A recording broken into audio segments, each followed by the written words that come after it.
At ease. I hope you know we aren't here to harm you. We're just trying to figure out what is going on. Please, any more information would be nice.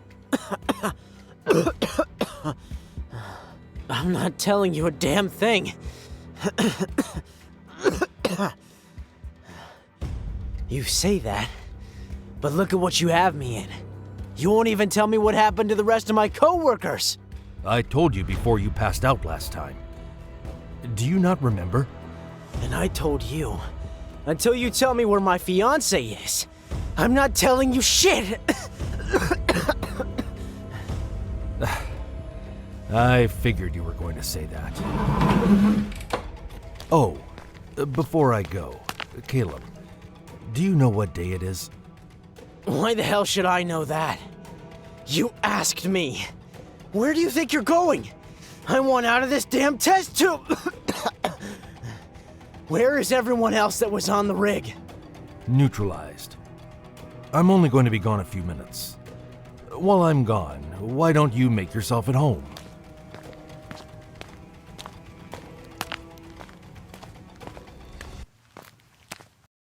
Home? I don't even know what that is anymore. God knows how long they've been holding me in this tent. He has the nerve to come in here and ask me the day? No, I'm not telling you Suits anything. Until I know she's safe.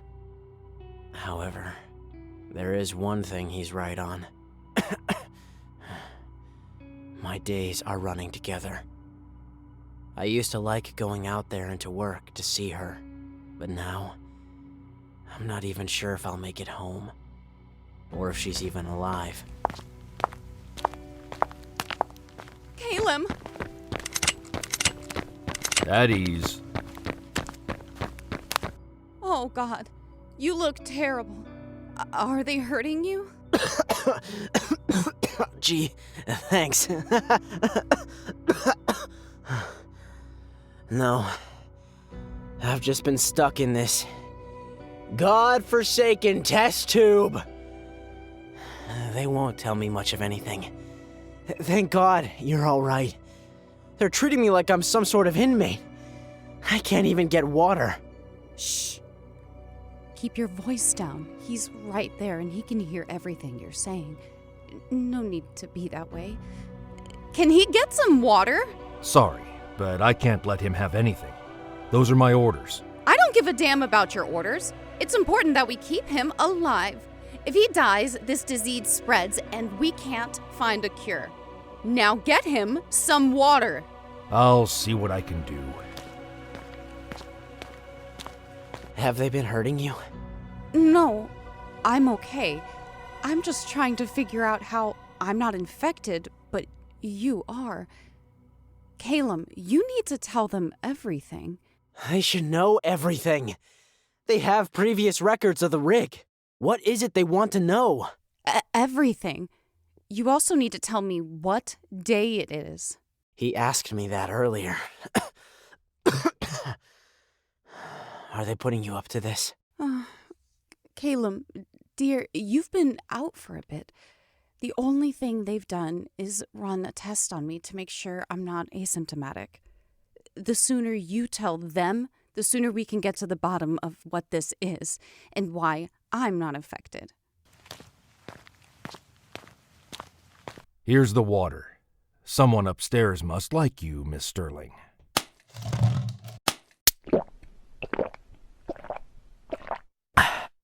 Today is Friday, March 10th. Pretty sure it's 2023.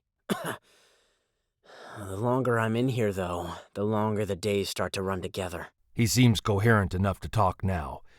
Why don't you tell us everything that happened, and I'll try to fill in your blanks for you. Have you told them? I've told them everything from my perspective. They need to know what you saw. You two were the only two we pulled out of there. So tell us what you can remember. There's a camera in your room there, so don't worry. I'm taking notes. Okay. The boat ride to the rig's never the bad part. It's the rig itself I've always hated the most. Standing there, like a giant on stilts in the middle of nowhere. It's more than just a maze of metal. It's a whole different world. A world that, looking back now, I wish I'd never stepped foot on. Yep, not much longer now, and you ladies and gentlemen will be home for a few weeks. Wish I could say I envy ya, but I don't. Well, it's not so bad if you have a beautiful marine biologist to go to. Isn't that right, Caleb? Knock it off. Does the truth hurt? It's just annoying. You bring it up every time we're on the boat. She was my fiancée before we got on the rig, and she will be after. Alright, you two, enough. We're talking now. Stepping onto Neptune's trident always felt like entering another world. There's an overwhelming mix of sounds. The relentless sea against the rig's massive legs, the clang of metal, and the distant calls of the crew.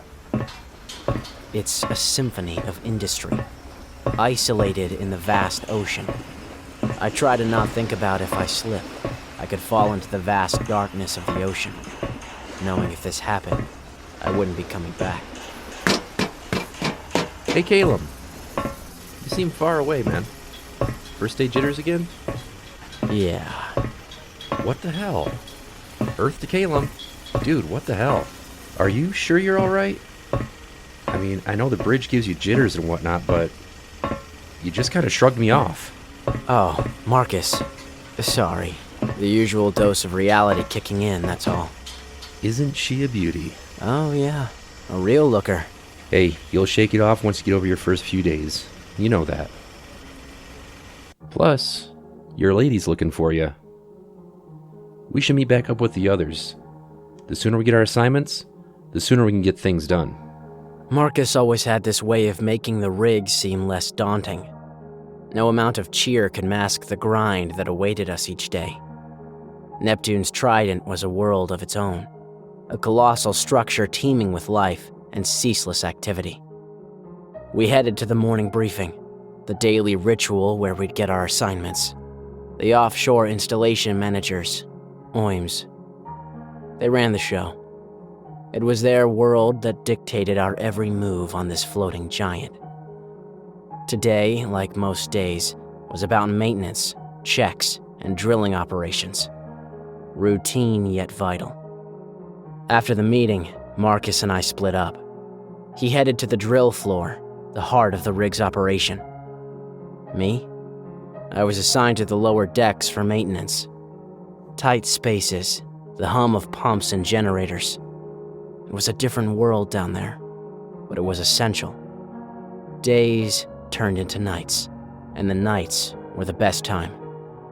That was when I could meet up with Eve. I always thought about her, even when doing routine maintenance on this thing.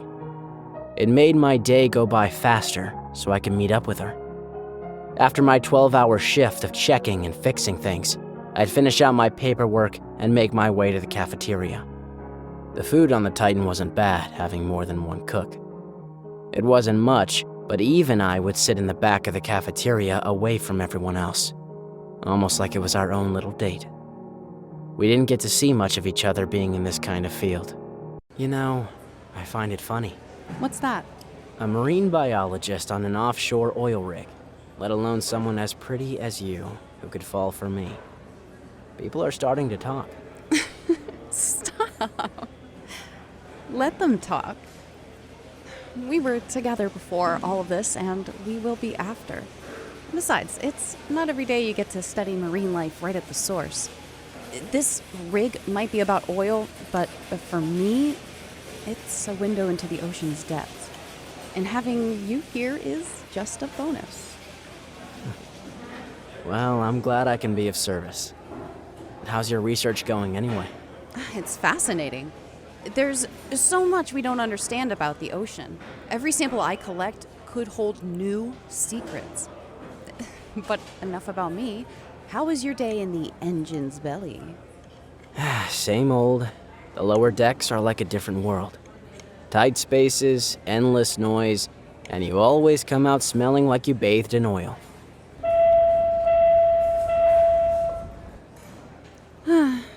Looks like duty calls. We should probably get to that meeting. Yeah, safety first, as they say. Let's catch up later. Maybe take a walk on the deck, get some fresh air. I'd like that. I'll catch you soon. Life on the rig was a delicate balance of work, routine, and the rare moments of peace. Safety meetings were a part of daily life on the rig. The same reminders, the same protocols. There was always this underlying current of tension. A collective understanding that out here, in the middle of the ocean, even a small mistake could be catastrophic. After the meeting, I had a few moments to myself. The top deck was the only place on the rig where you could feel the vastness of the sea around you. Standing there, looking out at the endless horizon, you couldn't help but feel small, insignificant in the face of such immense, untamed nature. I was never really scared of the ocean. Being vastly surrounded by it on Earth, you think we'd be used to it. It wasn't until this job 10 years later that I came to the understanding that one little slip and I could be gone. My dark thoughts were interrupted by Eve, meeting back up with me. There you are. I thought we were coming up here after the meeting. Sorry, I just needed a moment. Hey, you okay? Just all of this. Sometimes I wonder where I'd be if it weren't for all this. I sometimes wonder if I should get out of this industry. I know. You don't agree with it, and you know how I feel about it too. We were lucky to find each other here. It's just a lot. So, let's try to not think about it while we're off duty. Let's walk and try to take into consideration for what we have in the now. We did that. Spending time with Eve was one of the best things this rig had to offer, especially the nights in Eve's dorm. With her being a biologist, she had a private room to herself. I shared mine with another crewmate. After a night of talking and walking, we shared our intimate time. After months of not seeing each other, it was nice. My roommate never complained. Who would, having a whole dorm to themselves? Drifting off into sleep in Eve's bed, I felt at home with her beside me. What the hell was that? Caleb, wake up! What? What's going on? I don't know! We have a code red. This is not a test. All crew report to the safety meeting area. This is not a test. I repeat, we have a code red. This is not a test. Let's get to the safety room. Get dressed.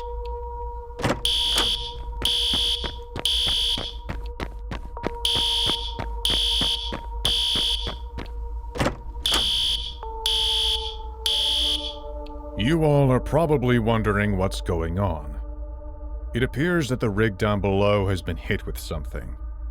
That would explain why the whole thing shook earlier. We've already sent a small retrieval crew to check it out. They should be arriving back any minute now. Sir, with all due respect, how could something run into us? We've been out here for a while. That's what we're trying to figure out.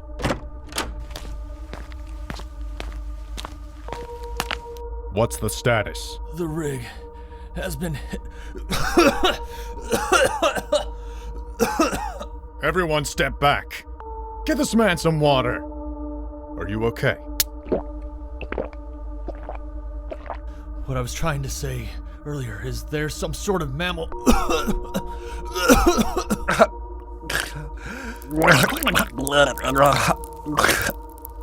Mother of God.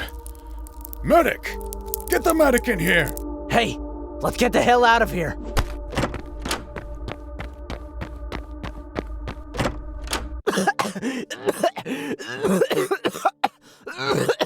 Caleb, let me in there! Negative. You know you can't go in there. Eve, you could get sick. We need you out here to stay alive. I'm not sick. I'm fine. You ran test after test on me. He was just getting ready to tell you about how I can't get whatever this is. And if you can, that's not a risk I'm going to take, Eve. You might be the only one that can stop this thing. Not without him. If you go in there, you can't go back into the lab. I don't care. I told you if he dies, I'm not going back in there. Calm down. This might be the fate of humanity we're talking about here. Can we at least get him some water or something? You heard the woman. Get the man some water.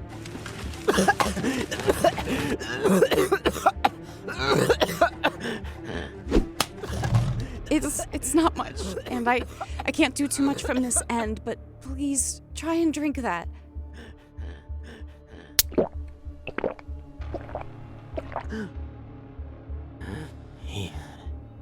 Are you okay? You don't feel like you're going to pass out or anything? No. But I'm not going to make it out of here alive. You might as well face the facts of that.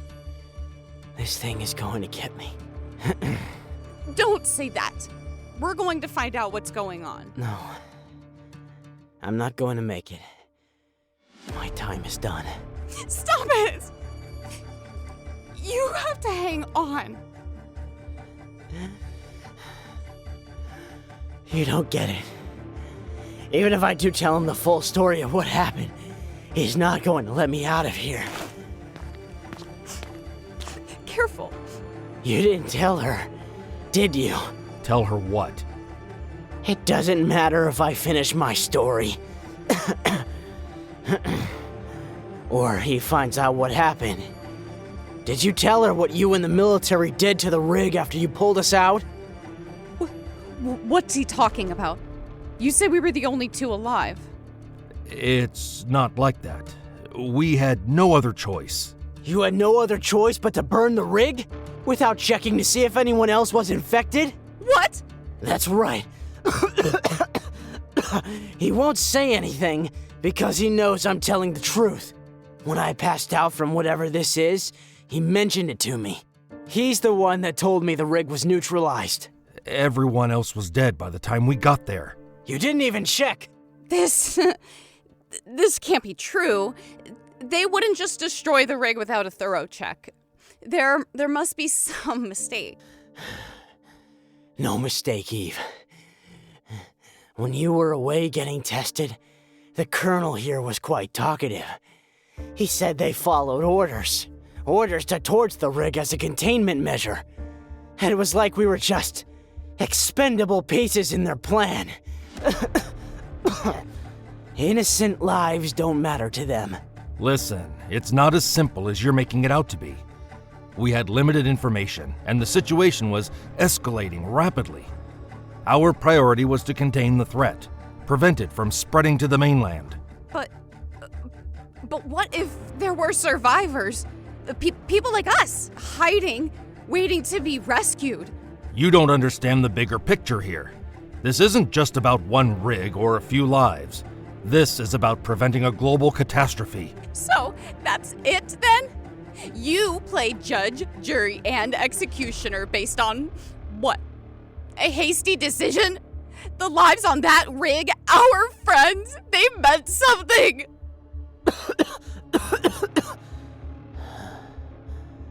Eve, remember the chopper ride from the rig? How we joked about being sea-bound lab rats? Turns out, we weren't far off from the truth. I did what I had to do. You might not understand it now, but it was the only choice.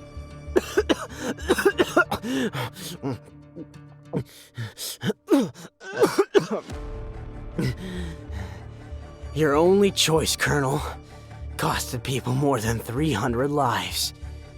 What's not to say you won't do the same to me, Colonel? I'm the last of the remaining, besides Eve here.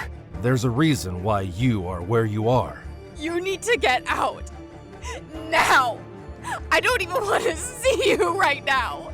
I'm not going anywhere until he finishes the story. I need to know about this contaminant and how far it got, and why you aren't infected. You're lucky I'm even telling you anything. Continue.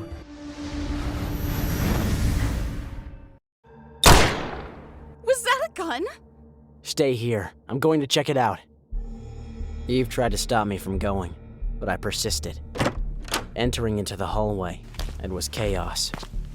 Coworkers were laying on the floor, still coughing, while others were puking up blood.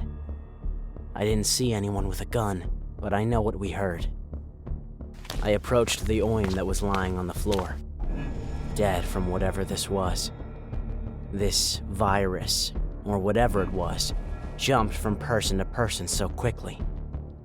I managed to sneak his radio to call for help. The first channel, I got no response. Making my way back to Eve's dorm, one of the divers grabbed a hold of my pants leg. He was mumbling something. I bent down to try to hear him when he lunged at me. There was a struggle, but I managed to get him off of me. Not before he managed to breathe or cough on me. After a while, I threw him off, jetting back to Eve's dorm. That's when we started scanning radio frequencies to call for help, and fading in and out of consciousness. I eventually found myself waking up in a chopper with Eve. Last thing I remember is leaving the rig.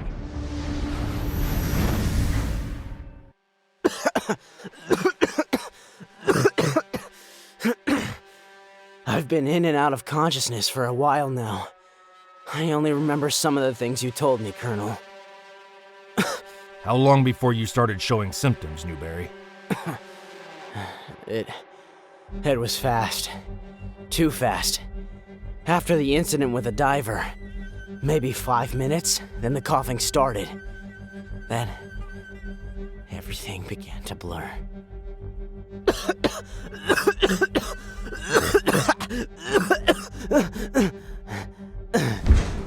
Caleb! Get Dr. Sterling to the lab, now! We need that cure. As they rushed me to the lab, my mind raced. The cure, it was in my blood. We knew it, but could we make it in time? Caleb's life, the lives of so many, now hung in the balance. If this serum didn't work, whatever this was could get out to humanity and kill so many more than just Caleb. In the lab, under the watchful eyes of the Colonel and his team, we worked. Every second counted. Mixing, testing, the hope of a breakthrough was all that drove us. It was a race against time, against death itself. And as the solution took form, a mixture of fear and determination filled me. This was it. Our last chance to end this nightmare.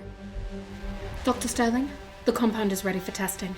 It's not fair that I have to test the serum on Caleb, but to keep him alive, I have no other choice. I made my way back to the quarantine area, being accompanied by the Colonel and some guards.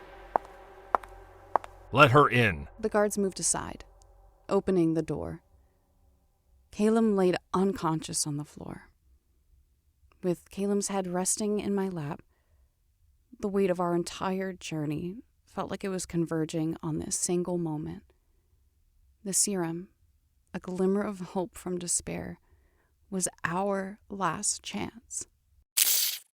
Come on, Caleb. Fight this.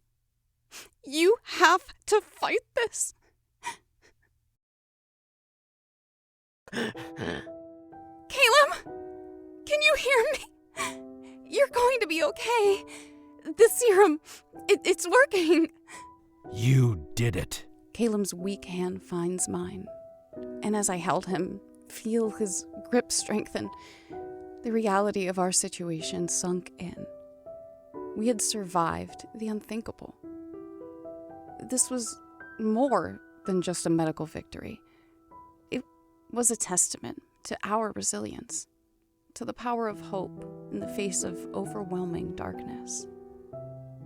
As I stood up and gazed out of the window of the base, the dawn was breaking. The world before me was vast, an endless expanse of land, so different from the relentless sea. I've dedicated my life to understanding the mysteries of the ocean, its hidden depths and elusive creatures. This This was beyond any study or research.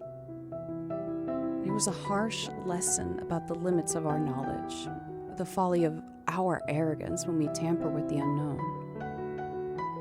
As long as I live, as long as Calum is by my side, we'll fight to ensure that the tragedies of Neptune's trident are not repeated. The ocean is a world of wonder, but is also a realm of unfathomable power and mystery. We must respect its secrets, learn from our mistakes, and remember those lost in its depths. Our survival, our second chance, is a responsibility to honor the past, to protect the future, and to tread lightly in the face of nature's immense, untamed beauty.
Well, that's a shame.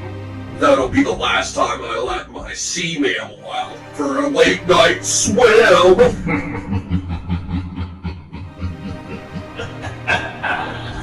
If you liked what you heard tonight, don't forget to like, comment, and subscribe. Be sure to check us out on the podcast channel, Twisted Tranquility Podcast. Give us a good review and hit that follow button. Until next time, minions, remember, I'm the Spectre and I broadcast from the War Player Twisted Tranquility. Until next time.